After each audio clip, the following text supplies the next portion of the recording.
Halo. Halo, ini kenapa aku langsung jadi auto ketawa ya? Enggak, Pak. Bentukku di sini kayak jamur. Itu kameranya ke bawahan mas, agak atas Oh, dikit kayaknya bisa deh. oke, oke, oke. Bentar. Nah, Kirain di toilet bawa mas, aja. live-nya. Enggak nih, baru nggak ada toilet kosong. Ini suaraku Halo mas. feedback nggak? Enggak, kalau suara aku jelas nggak? Jelas, jelas. Oke, teman-teman semua di sini apakah suara saya jelas? Jelas ya? Jelas. Oke, halo mas Neo, selamat Halo, malam. Mbak Dina. Selamat malam. Apa kabar? Baik, Kok, Alhamdulillah. kok kayaknya Walaupun mukanya cerah pandemi habis kayak gini. oh, mukanya cerah gitu ya kayak habis tidur lama gitu kayaknya. Iya, enggak ini kalau kayak gini kayak jamur kan. Kalau gini kayak tesi gitu loh. Kamu tahu gak sih? Sri Mulat tuh. Enggak kok nggak mirip Tesi dari mananya. Oke. Oh, Mas, gimana nih kabarnya? Kabarnya baik, walaupun sekarang di dunia lagi kena pandemi kayak gini ya. Semua bisnis kayaknya lagi anjlok. Jadi kita harus pintar menyesuaikan sesuatu. Pintar menyesuaikan sesuatu dalam hal apa aja tuh Mas Neo? Banyak gitu. Karena kalau misalkan kita di sini, kok ini aku suaranya feedback ya? Aku Bentar, dengerin bentar. suaraku Coba sendiri loh. aku pakai headset dulu ya Mas. Bentar. Heeh. Teman, sabar ya. Emang. Oke, oke. Nah, ini nggak feedback nih suaraku nih, udah nggak feedback Oh nih. ya, berarti aku harus pakai headset. Oke, udah. Oke, oke. Heeh. Jadi ya harus ini sih, apa namanya? Kita harus bisa menyesuaikan sesuatu itu dengan cepat. Tapi pertanyaannya, siap nggak sih kita itu bertransformasi dengan cepat? Karena sekarang kalau kita lihat sektor-sektor yang terdampak saat COVID-19 ini, sebenarnya sektor konvensional. Kalau kita lihat bagannya itu ada bagan yang merah, yang kuning, sama yang biru. Sorry, yang hijau gitu kan. Yang merah itu yang sektor konvensional, yang kuning itu yang sektor yang konvensional plus sedikit digital, terus yang hijau itu yang semuanya digital. Makanya sekarang kayak video conference, terus social networking, dan lain sebagainya, logistik platform, terus hal-hal yang benar-benar online services itu semakin naik lah ininya, traksi dan lain sebagainya. Tapi kalau yang konvensional tuh, terdampaknya sangat amat keras sekali sekarang ini. Struggling Gitu. ya mereka. Sangat amat struggling, ya. Kalau Gitu sih. dari Mas Neo sendiri sebagai pelaku startup nih kan, Hmm. ada nggak perubahan-perubahan di bisnis yang Mas Neo jalani pada saat masa krisis kayak gini? Aku malah seneng sekarang gitu, karena kan di digital ya, gerakku kan Hmm. digital platform gitu. Jadi sebenarnya dari tahun 2015 itu, pertama kali aku suka ke dunia startup itu aku habis pulang dari Jepang. Jadi di Jepang Hmm. itu ada lomba mobil formula, kebetulan aku dari UGM, teknik mesin, dan goblok aku di teknik mesin, sumpah nggak tahu apa-apa aku di teknik mesin ini pelajaran opo gitu kan, walaupun sebenarnya teknik mesin ini sangat amat menjanjikan. Cuman akunya aja yang Hmm. goblok gitu loh. Jadi ya di teknik mesin tuh wah mengerikan lah gitu. Jadi aku mulai masuk ke dunia startup digital itu tahun 2015 gitu. Dan di 2015 tuh nggak tahu kenapa ya, aku mungkin dapat wangsit apa dapat gimana gitu. Aku merasa di masa depan kita tuh contactless. Kita tuh udah nggak Hmm. bisa membedakan antara fisik dan digital. Jadi semuanya tuh kayak ya udah blending aja gitu. Semuanya tuh kayak nggak ada batas lah sekarang ini. Nah di 2015 waktu itu bulan Oktober aku ikut lomba hackathon. Jadi kita bikin ini, bikin apa namanya, bikin solusi atau bikin ini teknologi gitu. Eh, Apa sih itu namanya tuh? Kayak kayak kayak ini ya, dalam jangka waktu 24 jam kita bikin inovasi gitu. Hmm. Inovasi untuk menyelesaikan banyak masalah yang terjadi di Indonesia khususnya. Nah, alhamdulillah waktu itu saya dan tim saya tuh dapat juara satu gitu, dapat gold medal gitu. Terus akhirnya sejak saat itu suka aja gitu sama sama dunia digital dan akhirnya bikin whiteboard itu. Jadi whiteboard tuh perjalanannya udah dari tahun 2016 tuh udah mulai ngumpulin tim. 2017 itu kita benar-benar ngebangun semuanya dari awal, dari kecil. Terus 2019 akhir tuh mungkin kita baru masarin karena platform whiteboard ini kan chat based yang digunakan di perusahaan. Kita sekarang ada 9 kliennya. Ya 9 tuh masih kecil bagi startup kan gitu, masih sangat amat baby lah kita. Cuman perusahaan yang kita tuju salah satunya BUMN namanya KBI, Clearing Berjangka Indonesia. Kita memonitor semua pergerakan komoditas di KBI gitu. Karena kan KBI itu kan dia ada 82 perusahaan di bawah KBI yang harus dimonitor gitu. Nah, kita kemarin mendigitalisasi permasalahan itu dan akhirnya kita kerjasama. Itu beritanya juga udah dirilis juga sih, kita kerjasama sama KBI gitu. Jadi ya kalau ditanya sekarang efeknya gimana ke aku, kalau dari segi digital, alhamdulillah aman gitu. Tapi again and again, aku punya tiga startup nih gitu kan. Maksudnya tiga ranah bisnis nih. Ada yang di digital, ada yang di media, sama satunya di kuliner.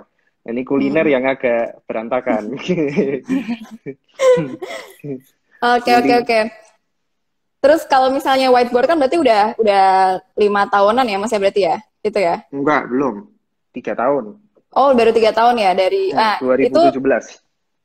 Nah, itu kalau sampai 2020 ini Mas, kayak kira-kira menurut Mas Neo udah cukup memuaskan nggak sih buat Mas Neo whiteboard Enggak, ini belum. naiknya? Jadi gini, kalau dulu kan emang kita sasarannya ke ini ya, ke perusahaan. That's why kan pada awalnya itu ya kita nggak ngerilis ini ya, nggak ngerilis ke publik gitu loh. Jadi publik tuh banyak yang nggak tahu nih whiteboard apaan sih gitu kan. Orang nggak ada di mana-mana, nggak di ini. Tapi kok bisa gini gitu gitu. Karena sasaran kita tuh perusahaan dan kita masih under radar gitu loh. Kita tuh geraknya nggak mau diliput media dan lain sebagainya dan lain sebagainya. Kalau teman-teman tahu katakanlah tahun 2018 itu ada satu software ya sama sih digital platform juga namanya Kecilin. Ada nggak yang tahu Kecilin? Ya mungkin sekarang udah tahu karena dia udah go public sebulan yang lalu atau 2 bulan yang lalu dia go public gitu. Sama dengan whiteboard juga. Karena ada pandemi corona ini, ya kita akhirnya memaksa untuk go public gitu. Jadi kita kasih satu platform yang bisa digunakan untuk public, free, dan kita tuh menyediakan banyak aplikasi di dalam aplikasi. Kita kan super app. Konsepnya tuh super app platform gitu. Jadi di whiteboard yang public itu bisa networking, bisa chatting, bisa video conferencing, sampai bikin microblog juga bisa. Itu salah satu kegunaan yang kita rilis fiturnya untuk publik. Tapi kalau fitur perusahaan nggak gitu. Fitur perusahaan bisa evaluasi kerjaan, bisa untuk approval, bisa untuk absensi, bisa untuk ngelihat tasking dan lain sebagainya. Ya kita mungkin hampir kayak Trello kali ya. Tapi Trello yang lebih compact gitu. Kalau Trello kan nggak bisa chatting ya, kita bisa chatting dan lain sebagainya. Ya, kita gabungin semuanya aspek yang ada di luar, kita gabungin di dalam satu platform yang compact gitu. Oh, oke. Nah, Mas Neo, kan kalau di masa pandemi kayak gini kan banyak banget ya perilaku konsumen yang berubah, behavior segala macam lah, target market juga mungkin berubah gitu. Plan-plan yang kemarin-kemarin ya mungkin tahun kemarin direncanakan gitu dan sekarang udah nggak berlaku lagi gitu. Nah, kalau menurut Mas Neo nih dari sisi pelaku startup gitu kan, apa sih strategi dan langkah-langkah yang harus dilakukan gitu? Oke, ini menarik gitu karena startup itu dari awalnya dituntut untuk agile. Agile itu menyesuaikan keadaan ya. Jadi startup itu nggak bisa serta-merta kita lurus-lurus aja tuh nggak seru bagi startup. Startup tuh kanan kiri oke gitu. Bahkan kadang-kadang tuh jalannya nanjak dan lain sebagainya. Nah makanya konteks kali ini, tema kali ini kan berubah cepat, siapkah gitu kan. Karena emang sekarang perubahannya tuh mengerikan Mbak Dina. Jadi contoh nih ya, katakanlah nih yang di bisnis kulinerku sama teman-teman, kita ada namanya Sushi Rumah. Kita gimana caranya mengalahkan sushi dengan harga mahal gitu. Karena menurut saya makan sushi adalah hak setiap orang gitu. Jadi kita mau bikin sushi yang bisa harganya tuh enak di kantongnya mahasiswa juga, tapi rasanya tetap bintang 5 gitu. Rasanya tetap enak gitu. Konsepnya mungkin sama kayak warung steak ya. Jadi warung steak kan gimana caranya supaya orang bisa makan steak tapi harganya itu lebih murah dan accessible gitu. Sushi Rumah juga gitu. Jadi awal-awal itu kita sushi rumah di Jogja. Jadi sushi rumah ini ada 2 tempat gitu, ada yang stall, ada yang dine in makan di tempat. Kita bentuknya cuma warung gitu. Kita nggak mau terlalu bisnis yang apa ya, kayak wow bikin sesuatu hal yang gede, kafe dan lain sebagainya. Orang nongkrong di situ 5 jam pesannya es teh. Kan, wow kalau aku jadi yang punya kafe tak pukulin gitu. Oh ya tambah Thomas, mas, masuk ya 5 jam makanya cuma es teh gitu kan. Kalau Hmm. di sushi rumah ini kan kita cuman tenda gitu di UGM, di dekat sekitaran UGM gitu, ada dekatnya SS. Jadi ada warung SS sebelahnya itu tempat kita gitu, sushi rumah gitu. Sama ada satu lagi yang spot untuk takeaway. Nah, dalam satu hari itu revenue kita ya atau omset kita itu di angka 7 sampai 10 juta. Itu dalam satu hari. Nah, kalau bersihnya kan sekitar ya 40% lah, anggap aja setengahnya deh, setengahnya bersih dikali kita buka tuh 28 hari. Contohnya kayak gitu. Nah, setelah pandemi ini aku sama partnerku namanya Mas Aslam gitu, iya putar otak juga karena otomatis dine in ditutup dong. Dine in nggak boleh Iya. lagi kan di situ karena ini corona dan lain sebagainya. Waktu pertama kali kita menghadapi corona itu yang awalnya kita itu omset sehari 7 sampai 10 juta, itu omset kita terjun bebas ke 1 juta sampai 2 juta. Oh, itu udah Hmm. nangis-nangis tuh. Jadi kalau Hmm. mungkin kalau Mas Aslam nggak kuat kayaknya bunuh diri gitu. Dan ini kalau co-ownerku bunuh diri ya mati juga nih gitu kan. Nah, akhirnya kita berusaha Hmm. untuk ayo kita coba untuk membuat sesuatu yang bisa adaptif gitu. Akhirnya aku brainstorming sama Mas Aslam ini, co-ownernya Susi Rumah juga gitu. Jadi dia pertamanya yang membuat si Susi Rumah ini, terus aku ikutan diajakin sama dia gitu. Terus kita coba untuk beradaptasi dengan, coba deh kita lihat ke masa depan gitu. Coba deh kita duduk sebentar gitu, dan kita lihat masa depan tuh kayak gimana gitu kan. Dan ternyata setelah kita riset, setelah kita apapun itu, masa depan itu adalah gini, konsepnya itu dapur yang semakin kecil. Jadi dapur yang semakin nggak memakan tempat. Jadi konsep di masa depan, karena tadi, back again, ketika aku bicara tentang masa depan, dunia akan jadi contactless, dunia akan jadi nggak bersinggungan, nggak ada satu hal yang antara dunia nyata dan dunia digital itu bedainnya udah susah gitu. Jadi di masa depan, kita itu udah nggak dine in lagi, tapi makanan yang datang ke tempat kita, kan gitu. Jadi aku sama Mas Aslam nih sekarang mikir gimana caranya bikin kitchen yang banyak, sushi rumah gitu, tapi kecil-kecil. Dan itu bisa Hmm. menjangkau di spot-spot yang rame di Jogja gitu. Akhirnya kita coba untuk bikin itu di satu tempat, kita move salah satu takeaway kita geser, dan kita mulai bikin kitchen yang kecil-kecil, dan kita memanfaatkan takeaway. Dari yang awalnya, waktu corona pertama kali, kita kena imbas itu revenue kita 1 juta, setelah kita ganti dengan mengadapt keadaan itu dengan seperti itu, omset kita mulai naik itu. Sekarang kita stabil di 4 sampai 5 juta sebulan gitu. Jadi dari yang satu kita udah bisa meningkatkan ke 4 kali lipat bahkan 5 kali lipat. Nah, cara-cara seperti ini bagi pelaku UMKM tuh harus cepat gitu loh. Maksudnya kita nggak bisa menunggu keadaan, tapi gimana caranya menyesuaikan keadaan dengan baik gitu. Itu yang kuliner, Mbak. Jadi kalau digital Hmm. aman gitu. Kalau kuliner harus adaptasi dengan baik gitu. Mungkin kita bahasnya kalau bisa digital berarti kan udah aman ya Mas ya. Berarti kita bahasnya Mm-mm. bisnis-bisnis yang offline gini aja Mm-mm. kali ya. Mm-mm. Mm-mm. Nah, Mm-mm. Itu yang selain menarik. itu ada lagi nggak Mas strategi shifting yang strateginya tuh loh yang kayak bener-bener emang bisa bikin mereka shifting lebih cepat gitu. Mereka bisa Oke. langsung tahu, oh ini saya harus gini, oh saya harus gini tuh cara cari taunya tuh gimana? Oke, sebelum kita ke UMKM gitu ya, membahas tentang masalah bisnis, aku mau ada satu bridging. Sebenarnya kelemahannya Hmm. Indonesia itu apa sih gitu kan? Selalu kita tanya, langsung kita bahasnya masalah bisnis, bisnis, dan bisnis. Semua Hmm. orang di Indonesia ini selalu memikirkan dirinya sendiri. Dalam arti gini, Hmm. aku punya bisnis, bisnisku besar, aku kaya, and that's all gitu kan. Tapi Hmm. sebenarnya ada permasalahan yang sangat amat krusial di Indonesia, yang itu harus kita selesaikan, itu link and match.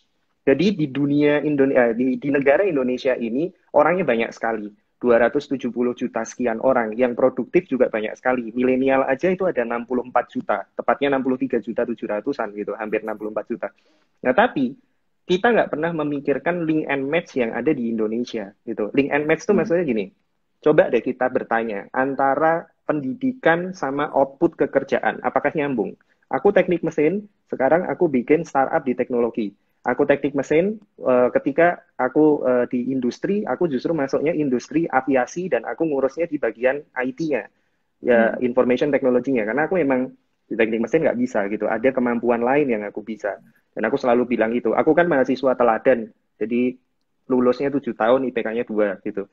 Ya, itu teladan sekali gitu kan, tapi I don't give a damn sama yang namanya nilai, sama yang namanya IPK gitu. Karena menurutku IPK tuh nggak bisa menakar seseorang itu untuk berkarya lebih atau tidak. Maksud kalau IPK-nya, saya katakanlah 2 dikatakan goblok gitu. Padahal enggak, belum mesti gitu loh. IPK 2 mungkin dia punya bisnis. IPK 2 mungkin dia seorang penulis. IPK 2 mungkin dia seorang penyair. IPK dia mungkin dia ngeband dan lain sebagainya. Duta Sela on Seven contohnya, itu bandnya mengerikan sekali. Tapi apakah mereka lulus dari sekolah atau universitas? Kan enggak gitu kan. Jadi sebenarnya nggak ada link and match di sini dari dunia pendidikan ke dunia kerja, bridgingnya masih kurang, itu satu. Yang kedua, dari dunia usaha dan outputnya untuk sekitar juga masih kurang. Kita selalu bilang kita punya usaha, usaha kita bagus, terus ngapain? Apakah usaha kita bisa memajukan atau memakmurkan banyak orang? Itu yang jadi pertanyaan. Kita nggak ngomongin startup di sini. Kalau Hmm. startup memang konteks dari sebuah startup itu adalah belief. Startup itu sebenarnya bukan bisnis di awal. Startup itu adalah credo, kepercayaan gitu. Kalau Hmm. kenapa aku bilang gitu? Karena startup itu kita contoh Bukalapak. Zaman dulu Ahmad Zaki itu sampai jualan mie ayam untuk hidupin startupnya gitu kan. Si William Tanuwijaya dia kerja gimana caranya supaya Tokopedia gede dan lain sebagainya. Jadi startup itu sebenarnya belief, kepercayaan sampai pada satu titik semua orang memiliki belief yang sama dengan foundernya atau pelaku Hmm. startupnya itu. Hmm. And it takes time, itu butuh waktu. Makanya aku selalu bilang startup itu kayak bajak laut gitu. Kita nggak tahu nih, ini kita cuma tahu ada satu pulau, pulau itu punya harta karun gitu. Tapi kita untuk jalan ke harta karunnya itu mungkin banyak orang yang ketawa. Ngapain sih kamu berlayar buru harta karun? Emang harta karunnya ada. Banyak orang nggak Hmm. percaya sama startup gitu kan. Tapi orang-orang yang percaya dengan startup ini adalah orang yang gila gitu kan. Nah, itu konteks startup ya. Jadi startup itu beda cerita sama bisnis yang common. Kayak bisnis yang aku lihat di Santara ini deh. Di Santara ini kan ada F&B lah, inilah dan lain sebagainya. Aku bilang itu common business yang kamu jual, kamu dapat langsung uangnya. Kalau startup Hmm. cara mainnya kan nggak kayak gitu gitu. Nah, perubahan itu kalau di bisnis yang konvensional, contoh nih airline. Karena aku pernah kerja di airline gitu. Waktu itu usia aku 25 tahun, aku diminta untuk gabung di Citylink. Aku nggak pernah daftar. Jadi aku waktu itu udah punya startup whiteboard, aku udah bikin whiteboard ini, aku udah tahu bahwa masa depan akan seperti apa gitu. Mungkin itu anugerah Hmm. yang diberikan sama Tuhan, aku bisa melihat sedikit masa depan gitu. Masa depan dalam arti di dunia digital ya gitu. Aku nggak dukun, habis ini jangan tanya aku, oh jodohku sopo ya, gue urusanmu gitu kan. Tapi aku bisa melihat masa depan kayak gimana dari segi digitalnya. Nah, waktu itu ketika aku di Citylink, aku melihat Citylink ini orang-orangnya, tim-timnya tuh keren semua, Mbak. Sangat amat Hmm. keren. Timnya tuh solid, masih muda semuanya. Ya, walaupun aku paling muda saat itu, aku umur 25 tahun. Tim di atasku tuh umur 27 tahun yang di tim IT ya. Itu semuanya keren semuanya. Nah, mentalnya itu yang harus dibangun sebagai mental pengubah. Jangan mental penunggu, tapi pengubah. Hmm. Gimana caranya Hmm. kita nggak menunggu momen? Gimana caranya kita nggak melihat sesuatu terus kita tunggu diam aja tuh nggak, tapi kita mengubah sesuatu di situ. Nah, dari situ akhirnya kita ada gebrakan beberapa hal di Citylink Indonesia saat itu dan sampai sampai detik ini pun Citylink selalu membuat perubahan-perubahan yang keren. Kayak kalau kalau diamati teman-teman sekarang Citylink itu memfungsikan semua pesawatnya itu untuk kargo. Jadi udah bukan untuk penumpang lagi, tapi ada beberapa yang untuk kargo, bawa barang. Karena ya gimana, Hmm. penumpang kan nggak boleh terbang juga. Nah ini kan satu disruption yang harus terjadi dengan cepat. Yang awalnya pendapatannya maskapai itu kan 90% itu penumpang, 10% itu kargo. Sekarang Hmm. dibalik gitu. Jadi 10%-nya itu penumpang, 90%-nya bisa kargo. Nah gimana caranya berubah dengan cepat? Karena itu imbas bisnisnya kan imbas bisnis yang konvensional. Pesawat itu kan bisnis konvensional sebenarnya. Nah, Hmm. leader dalam dunia bisnis itu harus bisa melihat masa depan dan jangan jadi leader yang abai terhadap perubahan. Ini aku kasih tahu nih Mbak, ini sedikit cerita. 2 bulan lalu, aku ketemu sama salah satu eh, orang, mungkin generasinya generasi X, gitu. Terus aku nge-pitching whiteboard. Aku bilang, Pak, ini kantornya Bapak, bisa dipindah ke whiteboard ini. Jadi nanti Bapak bisa kerja dari mana aja, bisa kerja memantau apapun itu dari mana aja dan kapan aja. Tahu nggak jawabannya si Bapak itu? Apa? Sorry Mas, kita nggak suka kayak gituan. Saya masih pengen ngantor, jadi saya nggak suka aplikasi-aplikasi gitu. Dan kita nggak akan pernah pakai aplikasi kayak gitu. Dan sekarang, ketika Corona terjadi, suka sekali. Seneng banget, puas banget kayak ketawa. Iyalah, gitu. Karena dunia berubah, nggak mungkin sama gitu loh. Kalau semuanya sama, ya kita sekarang masih masih pindah ke tempat-tempat itu pakai apa mobil batu itu loh, yang kayak Flintstone tuh loh. Kalau dunia nggak berubah, kita masih kayak gitu. Tapi dunia berubah gitu loh. Itu sih. Jadi aware terhadap perubahan itu penting bagi seorang leader bisnis. Ya itu Mas, ikut kadang-kadang masalahnya bisnis-bisnis konvensional tuh kan mereka kadang-kadang saklek ya dulu, nggak mau fleksibel, nggak mau pokoknya bisnis saya ini udah bener gitu, nggak mau saya belok-belok jadi digital gitu. Itu tuh gimana Mas kira-kira? Kalau sekarang mereka ternyata terlambat menyadari bahwa oh ya udah sekarang saya harus udah mulai online nih gitu. Sekarang kan mereka terpaksa kan harus ganti ke model bisnis kayak gitu ya. Gimana tuh Mas Neo? Mereka harus melakukan apa gitu untuk pertama kalinya misalnya? Nah, gini, mungkin ada mindset yang salah yang diterangkan ke generasi atas gitu. Karena kalau kita kan generasinya mungkin udah generasi milenial. Dan jangan bangga menjadi seorang milenial. Milenial ini tanggung jawabnya besar sekali. Milenial ini cara kita menunjukkan bahwa kita mampu ke dunia itu besar sekali ininya, pressure-nya di kita gitu kan. Burden-nya besar sekali. Nah, kadang generasi milenial ini adalah generasi yang acuh juga. Acuhnya gini, kita mengubah dunia, kita mengubah sesuatu, kita mengubah status quo, tapi kita tidak mengajarkan perubahan itu ke generasi atas gitu. Contoh, sekarang ada artificial intelligence, semua orang sudah beralih ke AI, otomasi di mana-mana gitu kan. Zaman dulu kan semua masih manual, sekarang mulai diotomasi dan lain sebagainya. Karena kita yang milenial ini tidak membridging informasi dengan baik, generasi atas akhirnya takut. Takutnya gini, loh, ini nanti kalau semuanya diotomasi, ini nanti kalau semuanya ganti sama artificial intelligence atau apapun itu, berarti pekerjaanku hilang dong. Berarti aku ke-replace dong. Berarti, enggak lah, aku nggak mau berubah. Akhirnya beliau-beliau ini, itu pattern-nya sama gitu loh. Jadi nggak mau berubah, justru akan tergilas gitu. Nah, tapi kita kan sebagai seorang yang muda harusnya mengatakan kayak gini. Ada satu hal yang pasti terjadi, yaitu adalah perubahan gitu. Dan dunia ini kan penuh ketidakpastian gitu kan. Yang pasti itu ya hanya ketidakpastian, gray area gitu kan. Makanya aku suka pakai baju abu-abu gitu. Karena there is a gray area in every kind of things gitu kan. Nggak ada yang hitam, nggak ada yang putih, adanya itu abu-abu gitu.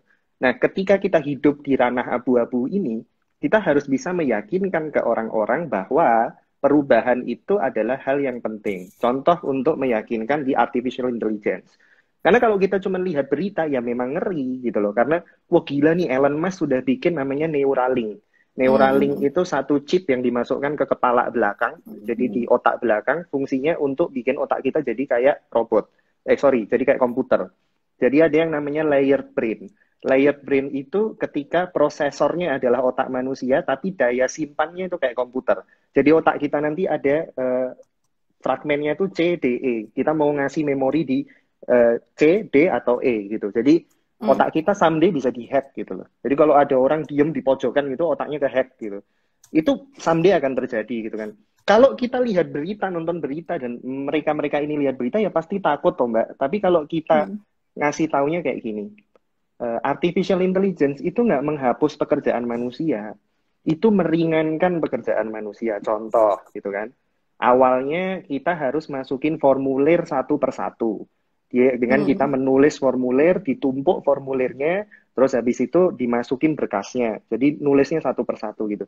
Dengan artificial intelligence, Bapak dan Ibu tidak perlu menuliskan itu berkali-kali. Ada yang namanya image processing, ada yang namanya image recognition. Jadi ketika dia pakai image recognition, formulir-formulir yang kertas itu bisa didigitalisasi dengan mudah.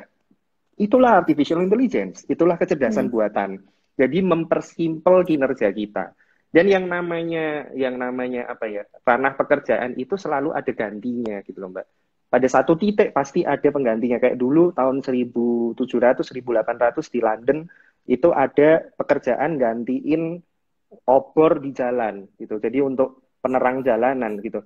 Tapi setelah ditemukan bolam, setelah ditemukan ini kan itu akhirnya hilang kan dan digantikan mungkin jadi yang gantiin bolam atau yang memproduksi bolam dan lain sebagainya. Kalau kita lihat konteksnya adalah perubahan, sebenarnya di masa depan ini banyak sekali field, banyak sekali area yang kita bisa eksplorasi dan itu membuat kita lebih punya cuan gitu. Ya kayak contohnya Santara, ini kan perubahan. Mana ada orang orang gila macam apa yang bikin platform Santara gitu, UMKM dijadiin bursa. Kan orang gila gitu loh. Gila lah gitu. Kamu mau ngapain gitu loh. Pasti awalnya bikin Santara ini banyak orang nggak percaya. Dan pasti dikiranya adalah penipuan. Aku yakin Hmm. pasti dikiranya awalnya itu penipuan gitu. Ini ngapain sih kayak gini. Tapi by the time goes by, Santara besar. Santara ini justru jadi apa ya, kayak tulang punggungnya UMKM yang ada di Indonesia. Karena ketika kita mau membuka sesuatu dan kita bingung modalnya dari mana, masukin aja ke Santara. Nanti akan Hmm. ada equity crowdfunding gitu kan. Kalau katanya Pak Mardigu tuh, karena aku beberapa suka lihat videonya Bosman ya, aku bos boy gitu. Jadi ini gitu kan. Oke, oke, oke. Itu kan Amin, amin. Pak The Mardigu new tuh kan boss man. Tadi ada yang komen sih, the new boss man nih gitu. Pak Mardigu itu kan gini, yang dibangun adalah stigma 1% top sales di setiap marketplace.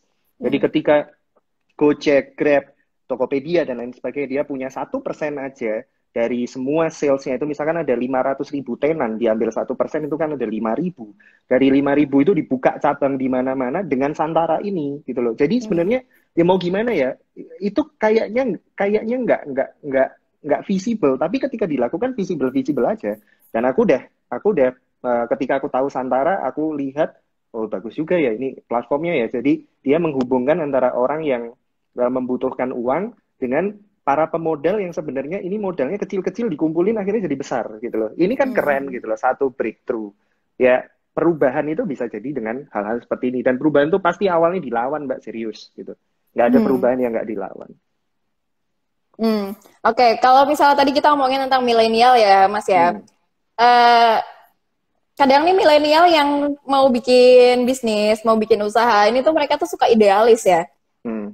Nah, kalau menurut Mas Neo nih masih idealis nggak? Dan kalau apa, gimana caranya? Apa nasihat Mas Neo buat teman-teman pelaku-pelaku bisnis yang masih pada muda-muda? Ini kan kayaknya juga masih banyak nih di sini masih Hmm. pada Hmm. muda-muda. Itu Hmm. apa, Mas?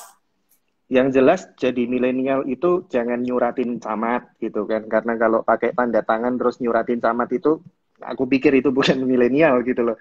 Itu Hmm. milenial dengan konsep dan pemikiran kolonial gitu.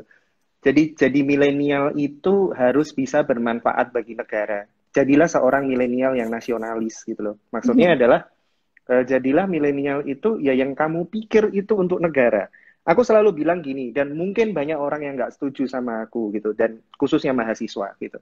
Aku bilang, ngapain sih kalian demo? Emang demo bisa apa gitu kan? Common enemy kita tuh apa sih sekarang gitu kan? Oke Hmm. lah, kalau misalkan teman-teman yang demo ini yang sering ngacung-ngacungin tangan gitu, hidup mahasiswa Indonesia gitu, terus aku bilang kayak, bentar nih, kalau kamu demo tahun 98, itu ada common enemy ya?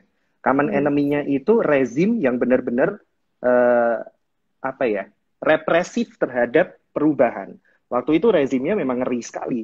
Orang ngomong aja tiba-tiba besok sulapan hilang gitu. Dan Hmm. kalau sekarang, apakah itu seperti itu ada? Kan enggak gitu loh. Kamu ngomong bebas di media bisa.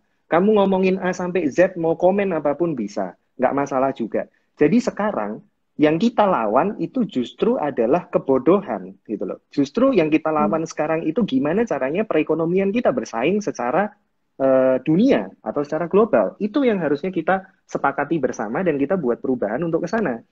Dan teman-teman yang mahasiswa ini kan masih masih apa ya, muda-muda dengan idealisnya. Kenapa nggak idealismenya itu digeser menjadi idealisme untuk negara?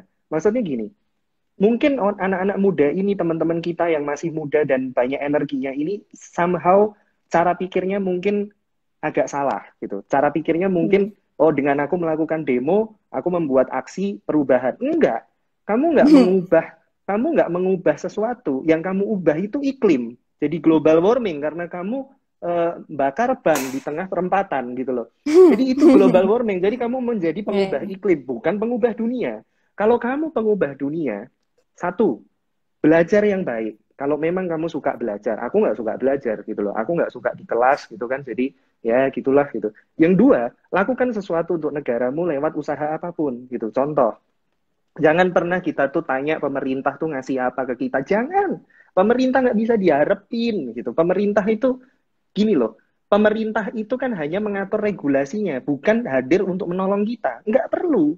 Justru pemerintah itu yang perlu kita dukung. Jangan diharapin, tapi perlu kita Hmm. dukung gitu loh. Dukungnya dengan apa? Dengan karya gitu loh. Aku mau bikin makar ke pemerintah. Aku mau bikin namanya majukan karya. Jadi gimana caranya anak-anak muda ini bisa melakukan dalam tanda kutip makar, majukan karya. Aku lagi bikin satu gerakan sama beberapa aliansi gitu. Hopefully dalam waktu deket ini kita akan rilis gerakan ini. Aku udah ngumpulin sekitar 1 juta followers sekarang Hmm. ini ya apa di akumulasi semuanya itu mungkin bisa sampai 1 juta. Aku udah libatkan beberapa komunitas dan beberapa startup yang ada di Indonesia gitu. Aku pengen bikin perubahan kayak stop complaining, stop melakukan hal yang bodoh gitu.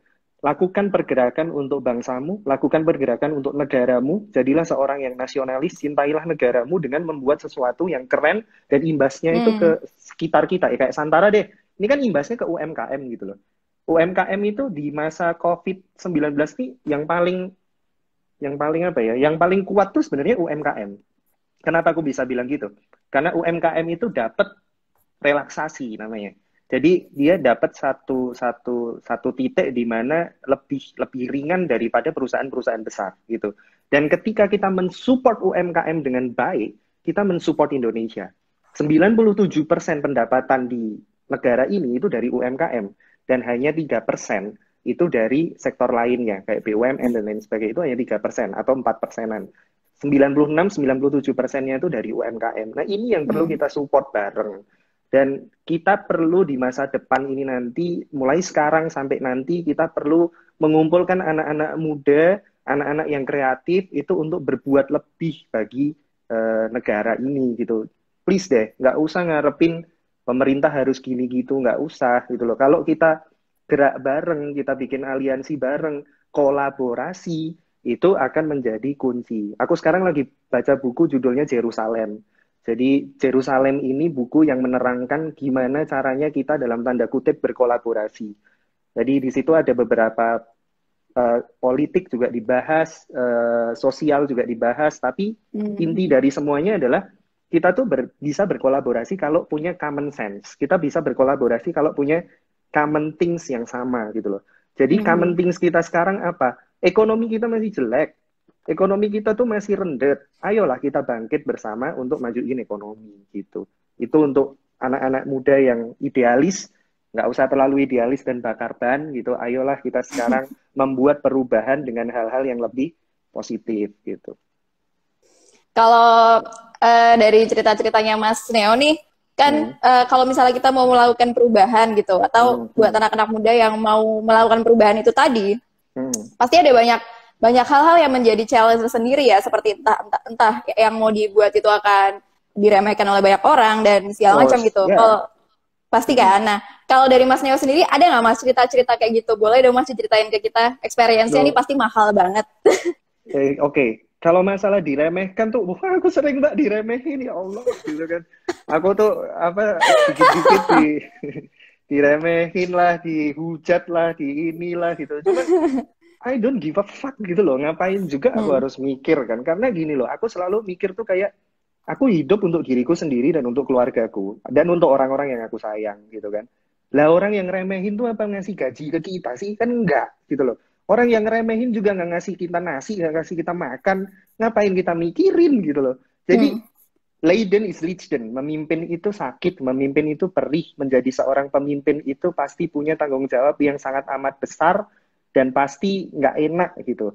Jadi menurutku hanya orang besar, hanya orang mampu Hanya orang yang dipilih untuk menjadi pemimpin itu yang merasakan rasa sakit diremehkan.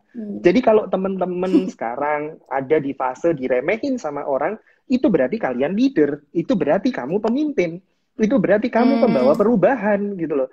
Sekarang gini deh, ada nggak orang yang biasa aja, bener-bener biasa aja, nggak ngapa-ngapain, cuma diem di pojokan, makan kuaci gitu, terus tiba-tiba diremehin? Nggak mungkin. Karena nggak ada orang yang lihat dia. Nggak ada yang orang notice dia itu lagi duduk di sana makan kuaci. Nggak ada. Tapi kalau dia membuat perubahan, dia berpikir dengan dalam tanda kutip cara yang radikal untuk mengubah sesuatu dan bahkan dianggap gila, pasti diremehin. Aku pernah tuh Mbak, ya kan aku again and again, aku nggak pernah menutupi bahwa aku nih goblok di teknik mesin tuh, aku nggak pernah menutupi. Gitu, serius gitu. Karena aku dengan bangga menyebutkan IPK aku 2 gitu. Please cek deh, beneran aku tuh IPK-nya 2, kuliah 7 tahun. I don't give a fuck, I don't give a shit dengan itu gitu, karena menurutku ya kamu nggak bisa bikin burung itu jadi ikan atau bikin ikan jadi burung. Ya aku ya kayak gini, aku punya batasan tersendiri, aku punya kemampuan tersendiri untuk melakukan sesuatu. Kalau diminta untuk menyelesaikan suatu hal yang itu harus diselesaikan padahal aku nggak mampu, ya nggak bisa gitu kan. Nah, terkait hal itu, aku pernah nih, aku ngulang kan, aku ngulang kelas nih. Jadi aku tuh ngulang 2 kali udah gagal, itu ngulang kelas ketiga gitu. Di situ ada 75 mahasiswa di dalam kelas gitu. Terus si oknum dosennya ini nanyain tuh ke aku tentang satu soal. Ya karena aku emang nggak bisa kan, dan aku jujur menjawab gitu, maaf Pak, saya nggak bisa gitu. Nah si oknum oknum dosen ini ya daripada sok-sokan mikir kan, kamu kan pernah jadi mahasiswa kan, tuh sok-sokan mikir, nggak bisa Pak, nggak usah gitu, yang penting langsung jawab aja Pak, saya nggak bisa gitu kan. Terus si oknum dosen ini ngomong gitu loh, Mas Neo, kamu nih ternyata goblok ya, itu di depan 75 orang tuh, wah anjing gitu kan, kamu goblok ya gitu kan. Terus coba deh lihat teman-temanmu di sana gitu, mereka tuh udah pada berdalih. I'm telling this over and over again karena emang ini pengalaman pribadiku gitu ya. Dimanapun aku selalu cerita tentang ini supaya teman-teman itu jangan ciut sama rasa sakit. Rasa sakit itu sebenarnya senjata gitu. Nah terus dosen ini bilang kayak, kamu tuh nggak bakal bisa lari kayak teman-temanmu di sana gitu kan. Jadi jangan pernah bermimpi kamu tuh bisa lari. Dan ternyata omongannya dosenku itu bener, aku nggak lari tapi aku terbang gitu loh. Karena emang aku bisanya terbang, nggak bisa lari gitu. Itu yang terjadi. Jadi ketika kita melihat cibiran, kita melihat direndahkan dan lain sebagainya, it depends on how we look. It depends on the perspective we have. Kalau perspektifnya kita ubah, oke, aku nggak bisa lari, tapi aku bisa terbang. Itu ada satu kekuatan tersendiri yang menguatkan kita, yang akhirnya membuat kita itu jadi lebih positif gitu. Jadi hidup tuh jangan apa ya, jangan dibebanin sama hal yang negatif gitu loh. Tahu nggak sih, kebanyakan kita itu selalu hidup di fase-fase yang negatif, di pikiran-pikiran yang negatif, di hal-hal yang negatif. Kalau hidup kita selalu positif, selalu kita lihat masa depan dengan baik dan lain sebagainya, aku kira kita akan membuat satu gebrakan yang berarti. Dan sekali lagi, direndahkan itu pasti sakit, tapi ubahlah rasa sakit itu jadi senjata. Karena semua orang hebat, semua orang besar, pasti pernah direndahkan, pasti pernah sakit, tapi tergantung gimana caranya membuat rasa sakit itu menjadi apa gitu. Ini ada yang komen nih Mas, dosennya ciut saiki weruh sampean mabur. Oh jelas, balik badan Mas, aku balik badan. Balik-balikan terusan kayak iwak. Nah oke Mas, kan Mas Neo nih bilang kalau di teknik mesin Mas Neo nih nggak bisa ya, kayaknya ini bukan jalan hidup aku nih kayak gitu. Terus kalau dari mesin teknik sampai akhirnya karirnya di dunia digital, itu momentum sadar bahwa oh ini di sini tempat saya gitu tuh gimana Mas? Kapan? Tahun 2014. Jadi tahun 2014 tuh setelah aku pulang sama teman-teman, sama tim Bima Sakti. Bima Sakti itu satu tim yang mendewasakan aku, satu tim yang membuat aku jadi dalam tanda kutip punya kemampuan untuk memimpin lah ya. Kalau tanpa Bima Sakti, tanpa Universitas Gadjah Mada, kayaknya aku nggak kayak gini sekarang gitu. Jadi gimana pun apa yang aku alami di UGM sekalipun, itu semuanya membuat aku jadi orang, dalam tanda kutip orang gitu ya. Jadi selalu berterima kasihlah pada kampusmu, selalu berterima kasihlah pada guru-gurumu gitu loh. Tapi jangan guru yang oknum gitu. Kalau oknum mah kita lawan aja nggak masalah. Tapi kalau guru-guru yang benar-benar sosok gini, ada sosok itu sosok pengajar dan pendidik menurutku. Nah, kebanyakan dosen di Universitas Gajah Mada itu pendidik. Pendidik tuh ya yang bikin kayak gini, yang bikin karakter kita kuat. Ini aku kasih salah satu beberapa nama dosenku yang menjadikan aku kayak sekarang ya. Ada yang namanya Pak Rahmat. Pak Rahmat ini dosenku di teknik mesin. Ada yang namanya Pak Muslim. Ada yang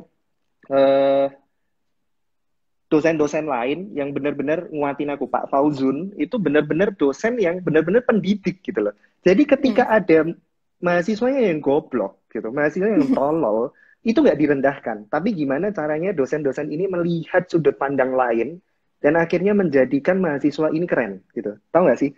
Jadi itu yang benar-benar kita ambil gitu, dan harus kita terima kasih sama guru-guru kita. Nggak boleh kita terus merasa bahwa oh kita udah besar dan lain sebagainya. Enggak. Ketika aku jadi dalam tanda kutip aku jadi sekarang gitu, aku jadi orang gitu. Ketika kampusku minta sesuatu dari aku, ya aku akan mengusahakan dengan sangat amat baik gitu. Aku selalu berterima kasih sama guru-guruku gitu. Itu yang perlu disadari di awal gitu. Nah terus apa ya? Hal-hal yang apa sih tadi? Tentang apa sih tadi Mbak? Sorry. Oh, aku tentang momentum sadarnya bahwa di sini jalan saya. Nah, momentum sadarnya itu 2014 itu. Jadi aku habis lomba itu, terus kebetulan dapat kesempatan ketemu sama Pak Presiden. Waktu itu Pak Jokowi gitu. Ya sampai sekarang ya Pak Jokowi ya gitu. Nah, terus di 2000 masih sama gitu. Masih sama presidennya gitu. Jadi 2014 itu aku berkesempatan ketemu sama beliau gitu. Terus kami kayak ngobrol itu sekitar 2 jam gitu, sekitar 2 jam, dan aku sempat tanya ke Pak Jokowi, Pak, masa depan Indonesia ini dibawa arahnya kemana gitu. Terus Pak Jokowi punya jawaban, dua mas ranahnya. Jadi dua ranah yang ini Indonesia banget gitu. Kalau nggak ekonomi kreatif, ekonomi digital. Ekonomi kreatif itu maksudnya UMKM ya. Jadi semua UMKM itu dianggapnya ekonomi kreatif. Karena even kita jual bakso pun itu kreatif. Tinggal gimana cara kita mengemas baksonya, membuat rasanya seperti apa, itu kreatif gitu. Jadi Pak Jokowi bilang ada dua, ekonomi kreatif dan ekonomi digital. Sejak saat itu aku langsung berpegang teguh bahwa ini satu nih ya. Kalau aku terusin teknik mesinku, maksudnya aku nggak mencari tahu apa yang ada di hatiku, terus aku nggak mau shifting ke dunia digital gitu. Maksudnya aku nguklun tuh kayak lurus terus ke teknik mesin gitu kan. Ya again aku tolol kan di teknik mesin gitu. Kalau aku cuman lurus di teknik mesin kan ya kalau nggak jual cilok, jual pulsa gitu kan. Jadi aku gimana caranya ya keluar dari situ terus membuat sesuatu untuk jadi sekarang gitu. Makanya aku di dunia digital yang aku pilih. Itu 2014, Mbak. Makanya 2015 tuh kan gencar banget toh. Gojek mulai bikin aplikasi 2015. Tokopedia mulai dapat pendanaan yang 100 juta USD itu di 2015. Jadi dunia ke depan itu again and again akan menggabungkan antara creativity dan digital gitu. Kalau itu digabung ya boom gitu. Ini kan kreatif dan digital digabung tuh sama Santara gitu. Kreatifnya dari UMKM, digitalnya ya kita pakai apps untuk danain, kita pakai apps untuk lihat portofolio kita dan lain sebagainya. I think Santara gonna be big and always big gitu. Oke. Berarti habis tahu kayak, oke, saya harus gini. Gitu. Udah kayak gitu, Mas? Udah punya proyeksi gitu, Mas? Iya, aku udah punya proyeksi. Jadi kayaknya dunia di masa depan tuh akan seperti ini. Jadi ya itu aja yang kita tuju. Terus aku sama teman-teman kan juga punya media namanya Buka Suara. Teman-teman bisa cari @bukasuara di Instagram. Nah, Buka Suara ini lucu gitu. Jadi Buka Suara ini pertama kali didesain atau dikonsep itu adalah gimana caranya kita membuat media itu sebagai platform perubahan. Perubahan dalam arti kayak gini. Sekarang semua media mainstream, ini nanti terus tiba-tiba sinyalnya hilang gitu ya, kayak kemarin sharing sama Dokter Tirta gitu. Semua media mainstream, sinyalnya hilang gitu. Semua media mainstream itu selalu mengatakan bahwa bad news is a good news gitu. Jadi bad news itu adalah good news. Berita jelek itu berita baik gitu. Dan semuanya kayak gitu. Kayak Ayu Ting Ting selingkuh sama siapalah, inilah, itulah. Ada lagi Lucinta Luna itu mau dikasih sel di cowok atau cewek juga masih bingung lah gitu. I'm thinking like, kalau anak muda di Indonesia, kalau milenial di Indonesia dikasih seperti ini terus, didoktrin seperti ini terus, kapan kita majunya? Kita nggak akan maju gitu loh. Dan milenial di Indonesia ini adalah generasi yang unik.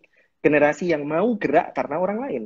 Karena ada yang merubah sesuatu. Karena ada yang membuat sesuatu. Karena ada yang mengeksekusi sesuatu, baru kita akan berubah ke situ.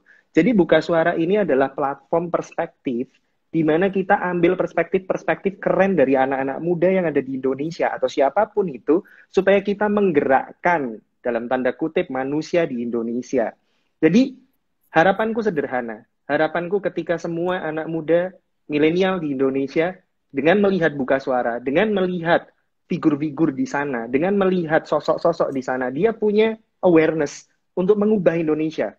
This is my time. This is the time untuk membuat sesuatu untuk Indonesia.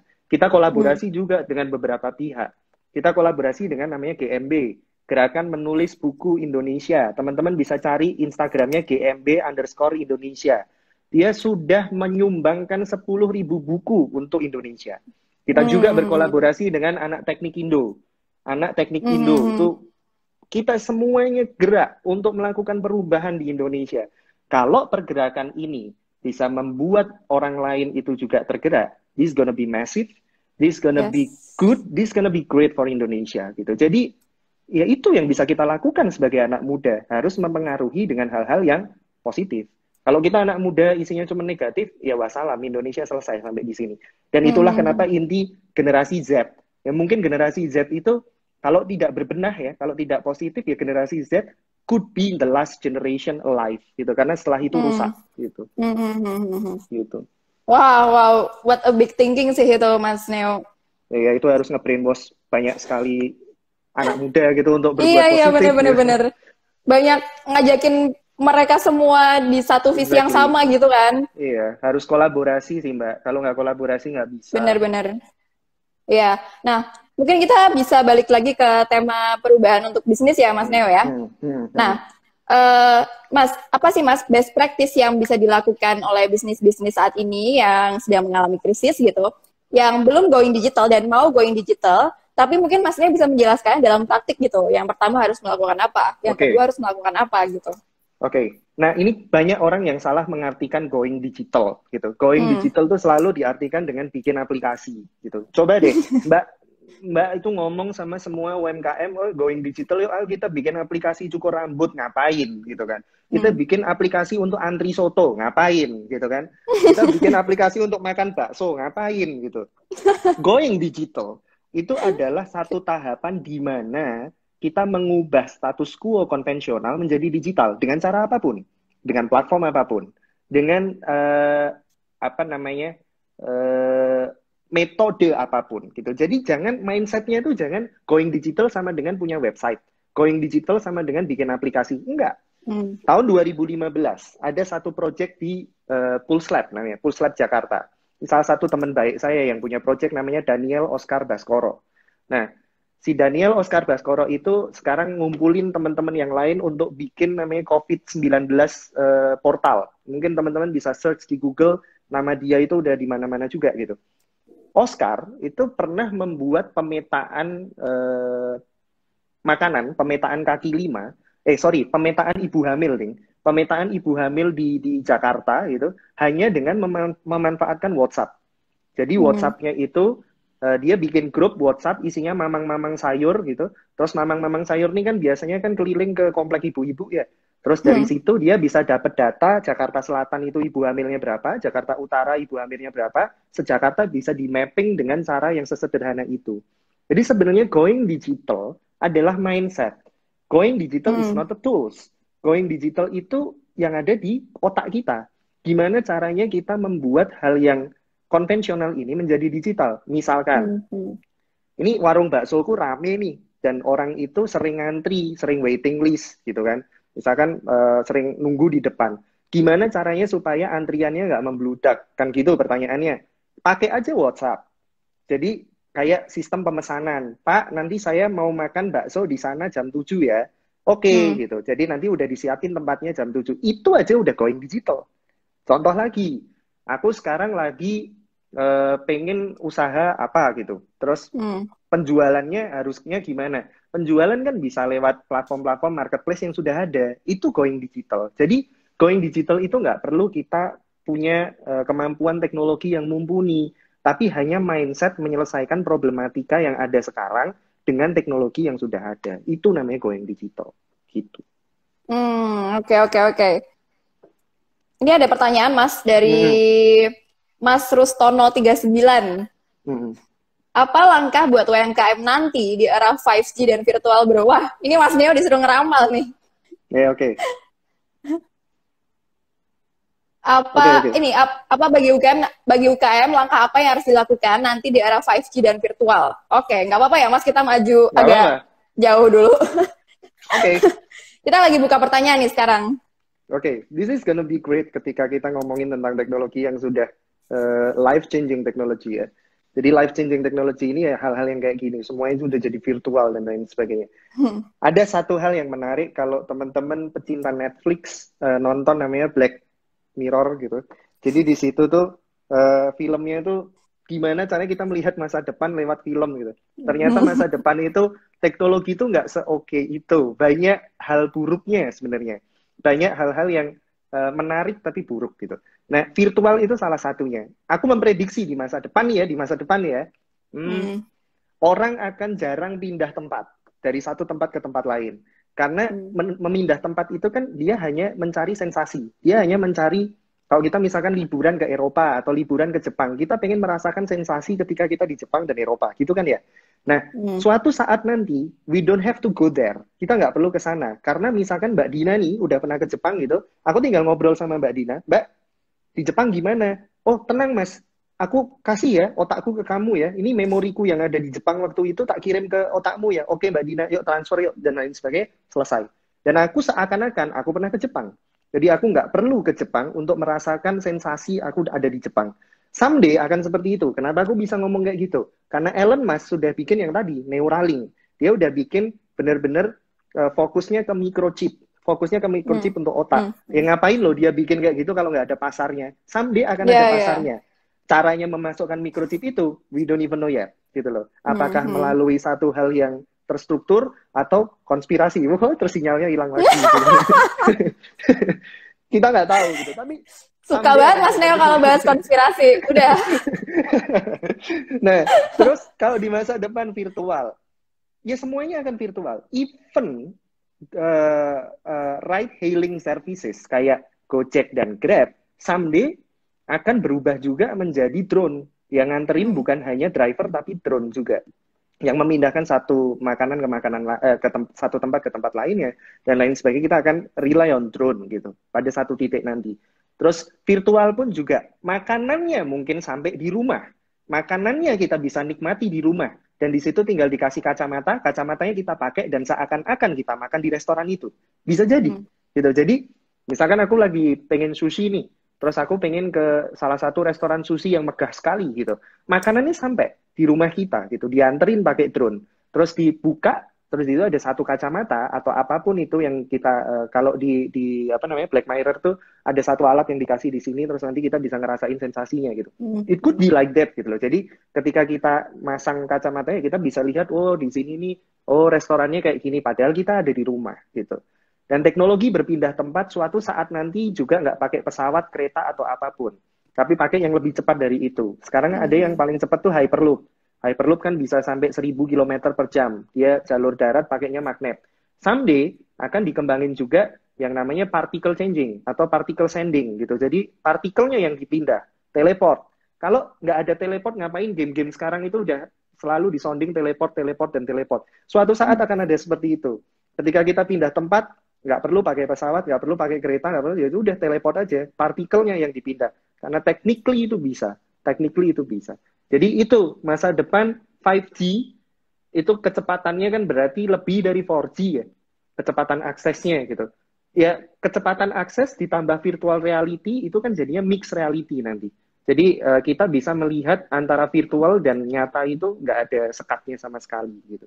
Jadi itu yang mungkin terjadi di masa depan, dan masa depan mungkin mengerikan, tapi we have to aware, we have to brace ourselves untuk menghadapi masa depan. Gitu, nggak perlu takut, tapi harus kita hadapi. Terus kalau misalnya untuk membuat itu Mas nge-create, misalnya mau nge-create startup baru nih atau nge-create bisnis baru buat besok nih, jauh nanti ke depan itu kita tuh better ngelihat kondisi yang ada saat ini, kemudian kita bikin itu jadi lebih bagus atau lebih digitalisasi banget gitu, atau kita harus kayak Mas Neo menerawang ide-ide baru yang belum ada di masa depan. Oke, gitu. Jadi gini, ini simple dan cukup singkat. Banyak startup, banyak pelaku bisnis selalu bilang kayak market analysis, marketnya sekarang butuh apa dan lain sebagainya, kita menciptakan bisnis ke situ. For me, untuk aku ya, ada satu hal yang walaupun dunia berubah, walaupun dunia itu bergerak dengan sangat amat cepat, ada satu hal di manusia yang tidak akan berubah, yaitu dosa. Ada 7 dosa di manusia. Ada yang namanya dosa pride, ada yang namanya dosa greed, ada yang namanya dosa lust. Jadi nafsu, kebanggaan, males, itu namanya dosa. Ada 7 dosa yang teman-teman bisa browse 7 dosa. Sebuah usaha atau startup atau apapun itu akan menjadi besar kalau kita selalu mempertimbangkan 7 dosa manusia. Gojek contohnya, itu dosa yang ditembak itu dosa kemalasan. Jadi Gojek, manusia punya dosa males, dan semua manusia itu basically males gitu kan. Gojek membridging itu, Grab membridging itu supaya kamu tetap di rumah aja, nggak ngapa-ngapain, tapi semuanya kelar. Itu nge-bridging males gitu kan. Ada lagi nge-bridging lust, nafsu. Nafsu itu kan sebenarnya kalau zaman dulu ya udah banyak bisnis yang bergerak di nafsu ya, khususnya nafsu yang berkaitan dengan seksual gitu. Tapi nafsu ke depan kan diartikan dengan lain. Nafsu mata, nafsu ingin membeli. Itulah perannya Tokopedia, Bukalapak, Shopee, dan lain sebagainya. Kita dikasih di satu device, kita lihat, kita nafsu, kita beli. Dia nembak nafsunya manusia gitu loh. Akhirnya bisnis itu jadi gede juga.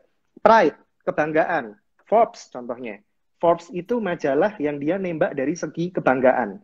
Kalau orang masuk Forbes, itu berarti orang keren, gitu kan. Dan gimana caranya masuk Forbes? Itu banyak cara, gitu kan. Ada yang memang dipilih sama Forbes, ada yang memang sampai pengusaha membayar beratus-ratus juta, bermiliar-miliar untuk masuk ke majalah itu. Itu yang ditembak dari segi pride-nya, gitu loh. Jadi ketika membangun sebuah bisnis, membangun sebuah startup, please consider manusia punya 7 dosa. Dan itu yang kita tembak. Kalau itu bisa kita tembak, kelar semuanya. Itu pasti bisnisnya akan escalate dengan cepat. Gitu. Berarti bisa dipertimbangkan dari 7 dosa itu tadi ya Mas ya? Dan itu pasti manusia semuanya punya gitu, nggak mungkin enggak. Oke. Ini insight baru sih, ngambilnya dari dosa. Iya dong. Manusia pendosa. Oke. Ayo nanya nih Mas Neo. Mas, gimana sih caranya bisa punya penerawangan masa depan kayak Mas Neo, baca buku apa dan nonton video apa? Oke. Apa ya Mas, wangsit kayaknya ini udah bawaan lahir. Enggak sih gitu. Ini aware of change itu bisa dimulai dari tontonan kita atau bacaan buku kita, itu benar banget gitu. Dan tontonannya itu harus tontonan yang asegmen gitu loh. Kita nonton apapun terus oh ini kok bisa kayak gini ya. Kayak misalkan Eternal Monarchs tuh sebenarnya drakor gitu, tapi dia ngomongin masalah dilatasi waktu gitu kan. Ada lagi kayak Black Mirror, itu dia ngomongin tentang teknologi di masa depan tuh kayak gini, ada plus ada minusnya gitu. Ada lagi kayak film-film yang Star Trek gitu. Zaman dulu tuh Captain Kirk itu buka ininya ya, buka alat komunikasinya itu bentuknya ya datar gitu, bener-bener satu screen gitu. Dan saat itu telepon ya adanya juga telepon yang beneran ada nomornya itu loh, keyboard dan lain sebagainya ada. Tapi ternyata di masa depan ya HP ya kayak gini, nggak ada tombolnya gitu. Dan zaman dulu Star Trek udah bikin itu, Star Trek udah memulai dengan itu. Itu salah satu ininya lah, hal-hal yang bisa kita menerawang ke masa depan tuh perbanyak nonton, perbanyak baca buku gitu. Terus buku-bukunya pun juga buku-buku yang mengarah ke sana gitu, yang mengarah ke mindset dan pemikiran ke depan gitu. Jangan baca buku yang drama-drama doang gitu loh, tapi bacalah buku yang memang enlightening gitu. Oke. Kalau bukunya Mas Neo yang direkomendasikan banget nih buat leader-leader teman-teman semua, ini apa Mas? Ada namanya Wajib Zero gitu. to One. Ada namanya Zero to One, buku karangannya Peter Thiel. Terus ada lagi judulnya Blitzscaling, karangannya Jeff Hoffman itu co-foundernya LinkedIn.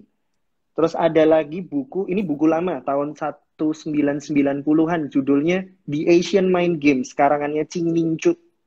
Terus ada lagi buku Jack Ma atau Alibaba, kalangannya Duncan Clark. Jadi itu benar-benar buku-buku yang aku sering baca. Oh, ada lagi bukunya Steve Jobs, karangannya si Walter Isaacson. Itu juga bagus gitu. Untuk manajemen, ada buku yang benar-benar bikin aku merinding bacanya, itu bukunya Leo Daphne, judulnya Meow, Management in Absurd Way. Itu mungkin teman-teman bisa baca untuk, jadi manajemen itu ternyata bukan hanya memanage orang, tapi benar-benar memanage hati kayak kita pacaran. Itu keren banget bukunya. Judulnya Meow, Management in Absurd Way, itu keren. Ada beberapa buku yang mungkin aku suka baca sih basically gitu. Jadi setiap bulan ya mungkin satu buku aku baca gitu. Tapi nggak sampai ini gitu ya, getol gitu enggak. Cuman ya aku selalu menyempatkan untuk membaca buku gitu. Tuh teman-teman dicatat buku-bukunya Mas Neo biar jadi kayak Mas Neo, bisa ngeramal nanti. Oke Mas, ini kita udah jam 9 lebih. Jadi mungkin ke satu pertanyaan terakhir sekaligus closing statement ya Mas ya. Oke. Apa yang harus leader punya? Hal fundamental yang harus seorang leader miliki untuk bisa survive dalam perubahan dan siap dalam perubahan itu. Oke. Satu, Leiden is Lichten ya, memimpin itu sakit gitu, memimpin itu perih gitu. Dan memimpin itu adalah seni mendengarkan, bukan seni berbicara. Kalau seni berbicara, semua orang bebas berbicara. Makanya startup namanya Buka Suara gitu, karena semua orang punya perspektif dan bebas bicara. Wow, promosi. Wow, kapan lagi kan ya, 121.000 followersnya gitu kan, yang lihat banyak gitu kan, ya tak promosiin toh gitu. Nah, leader itu mendengarkan. Leader itu adalah seni gimana cara kita mendalami orang lain. Seni bagaimana cara kita melihat lingkungan sekitar kita gitu kan. Jadi menjadi seorang leader tuh nggak boleh abai dengan perubahan, nggak boleh apa-apa tuh nggak dirasa. Menjadi seorang leader itu adalah bagaimana caranya kita merasakan semua sesuatu, apapun itu, baik atau buruk kita rasakan semuanya. Supaya kita tahu, oh kayak gini tuh, nanti kayak gini, oh kayak gini. Dia punya perspektif pandangan atau perasaan yang sangat amat tajam terhadap sesuatu. Leader harus punya kayak gitu. Terus yang kedua adalah leader adalah orang yang nggak pernah putus asa. Kalau leader itu putus asa, ya nggak akan ada Santara. Mas Aves, CEO-nya Santara, ya pasti zaman dulu dibully lah, di inilah, di itulah, tapi akhirnya segede sekarang gitu kan. Jangan pernah putus asa menjadi seorang leader, dan leader itu harus pemimpi. Menjadi seorang leader itu harus mimpi terus, tapi mimpinya matanya kebuka. Mimpinya nggak sambil tidur, tapi kebuka gitu. Ada satu kata dari William Tanuwijaya, dia bilang bahwa Tokopedia didirikan ketika saya bermimpi dengan mata yang terbuka. Dan semangat Tokopedia adalah semangat merah putih atau semangat bambu runcing gitu, semangat perjuangan gitu kan. Jadi hal-hal kayak gitu yang harus dimiliki leader untuk berbuat lebih, berbuat hal yang keren. Ya aku kira Santara juga didirikan dari itu juga. Nggak mungkin Santara sebesar ini kalau kalau hal yang mendasar tentang keputusasaan yang nggak pernah putus asa itu nggak ada. Santara nggak mungkin sebesar ini gitu loh. Pasti kan direndahkan, pasti diejek, tapi nggak pernah putus asa, selalu mencoba. Oh ya, coba hal baru. Jangan pernah nggak mencoba hal baru, kecuali narkoba ya. Kalau tawarin narkoba ya jangan gitu kan. Tapi cobalah hal yang baru gitu. Itu sih beberapa tips and trick menjadi seseorang yang mungkin bisa dikatakan we are all a leader ya. Kita semua tuh pemimpin. But it depends on how we lead something. It depends on how we see something, and it depends on how we execute something. Gitu. Wow, mari kita bertepuk tangan. Keren banget. Iya, Bos Boy. Bos Boy, tunggu kehadiran Bos Boy di sana. Tunggu saja. Ya. Baik, terima kasih banyak Mas Bisneo Pratala Putra atas insight dan waktunya. Ini insightful banget, bikin gemeter semua anak muda yang lagi pada nonton. bikin semua harus gerak dari kasurnya masing-masing ya, biar langsung mulai ngerjain. Thanks a lot. Thanks a lot, terima kasih banyak Mas Neo. Semoga Mas Neo bisa makin lancar, semuanya selalu sehat dan berbahagia juga, dan tetap kolaborasi sama Santara terus ya. Oh pasti. Gitu. Pasti, oke. Thank you banget Mas Neo. Gak bosen ya ngomongnya ya? Itu seneng namanya ya? Anchor. Vibrasinya dimasukin ya? Kayak mindsetnya tuh udah dikasih dulu gitu, kayak di nudge terus gitu loh. Nanti kan lama-lama Iya, bener. Ini tadi ada yang ngomong apa future bossman. Wow. Bosman cuma satu, aku mah boss boy gitu. Bosman cuma Pak Mardigu. Entar kalau ditanya anaknya Pak Mardigu gimana Mas? Oh iya ya. Iya, anaknya Pak Mardigu ya Mas Neo ya? Gitu. Enggak. Anaknya Pak Agus ya. Baik Mas Neo, terima kasih banyak ya atas waktunya. Kita tutup dulu, thanks a lot. Semoga kita bisa bertemu lagi sesegera mungkin ya. Baik. Oke Mas Neo, selamat malam dan sampai jumpa. Dadah. Saya tutup langsung ya. Yuk. Oke, teman-teman Santara semuanya, itu tadi adalah ngobrol-ngobrol sama Mas Gisneo. Terima kasih teman-teman yang udah pada berpartisipasi. Tapi belum selesai karena saya mau ngumumin giveaway beberapa hari yang lalu. Kita sempat bikin giveaway tentang apa sih surat buat teman-teman semua yang belum bisa mudik gitu. Itu kan kita bikin kolom gitu, komen, teman-teman bisa ngirim surat ke mereka yang kalian kangenin gitu. Dan ini udah ada pemenangnya yang mendapatkan satu buku dari Pak Wowi. Yang menang adalah @reza.kbr. Ini sekali yang saya bacain kali ya suratnya kayak gimana. Hai adik-adikku, mungkin lebaran tahunnya akan sangat beda sekali dengan tahun-tahun sebelumnya. Mas tahu, mungkin satu-satunya kesempatan kita semua kumpul hanya saat lebaran tiba. Tapi maaf, Mas dan Mbak tahun ini tidak mudik. Nah, Mas dan Mbak tidak ingin menjadi manusia egois yang hanya karena ingin melepas kangen dengan adik-adiknya, lalu mengabaikan virus yang saat ini sedang kita lawan bersama. Insya Allah di tahun berikutnya, ketika Allah membersihkan pandemi ini, kita akan berkumpul bareng lagi. Nah, itu tadi yang mana adalah Mas Reza.kbr. Selamat Anda mendapatkan satu buah buku dari Pak Mardigu Wowi, dan saya juga setuju dengan Mas Reza ini ya, bahwa tidak ingin menjadi manusia egois yang hanya karena ingin melepas kangen, tapi mengabaikan apa yang terjadi saat ini gitu. Jadi teman-teman semua yang belum bisa mudik, gak apa-apa banget. Mungkin kalian tetap bisa berhubungan dengan mereka lewat video call segala macam. Yang penting kalian tuh tidak datang dengan membawa virus gitu loh ke mereka, karena kita tidak akan pernah tahu, dan juga jalan-jalan juga udah mulai ditutup semuanya. Jadi teman-teman semuanya stay di rumah aja, nggak apa-apa. Kali ini kita puasa dan lebaran di rumah gitu. Oke, pemenangnya nanti akan dihubungi via DM oleh Santara. Jadi selamat, dan juga terima kasih banyak untuk teman-teman yang sudah participate malam ini. Besok kita akan ada live lagi seterusnya. Minggu depan itu akan banyak live-nya, jadi update terus di Instagramnya Santara.id. Oke, teman-teman semuanya, saya Adina Agis nih pamit undur diri. Terima kasih atas partisipasinya. Selamat malam dan sampai jumpa.